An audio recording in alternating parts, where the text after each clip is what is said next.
Hello. 1979 was a brilliant year for Olympus. Not only did they produce the classic Olympus OM10, but they also produced this little beauty. This is the cult classic, the Olympus XA. I'm going to have a run through the features and tell you exactly why this is so much better than the other Olympus clamshell camera that I've reviewed before, the baby of the series, the XA1. This is a beautiful machine, very collectible, and well, maybe you should get yourself one. This actually sets the standard for compact cameras from this point onwards. This was arguably the best at the time, and I would argue that unless you're paying a huge amount of money, this actually is probably still the best that you're going to buy in the second-hand market. So this is one of the most iconic compact cameras ever made. Let me take the flash gun off and close it up. This is the Olympus AX, a camera so small that it disappears into your pocket. But it is so capable. It's a favourite street photographers for decades. The production run on this wasn't that long. It was 1979 to 1985, but it has been beloved of photographers, travellers, design lovers. It is truly nice. The XA became the smallest full-frame 35mm rangefinder ever made. It introduced the now famous sliding clamshell, which protects the lens, powered the camera on, and made it incredibly fast to deploy.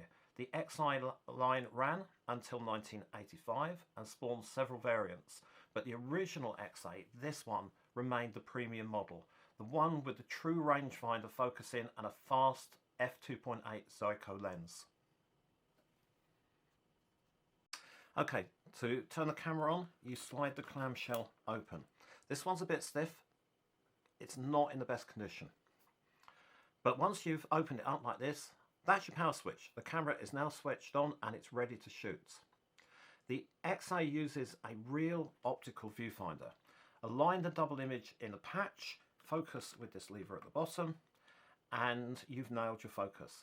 It's precise, it's fast, and it's far superior to the scale focusing system used on many cameras of the era, including the Olympus Trip 35. The XA is an aperture-priority camera. You select the aperture from 2.8 through to f22, and the camera selects the shutter speed electronically. The needle in the viewfinder shows you the chosen speed from 1/500th of a second down to 10 seconds. If I shut this up, to load the film into the camera, you need to have quite good nails.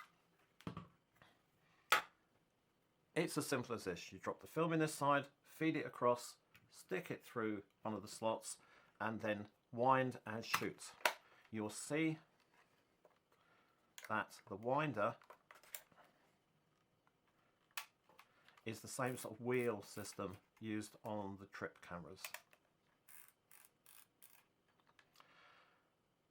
The shutter itself is electromagnetic. I mean, it's whisper quiet. It's perfect for candid street photography, and the XA is one of the stealthiest 35mm cameras ever made. So there are variants on this XA model, but this, the original, is absolutely the best one. And it has certain advantages. Firstly, it's a true rangefinder focusing.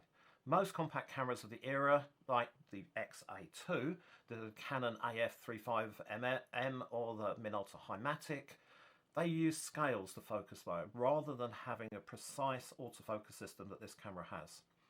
Secondly, the lens is just amazing. This 35mm f2.8 lens is sharp, contrasty, and beautifully corrected.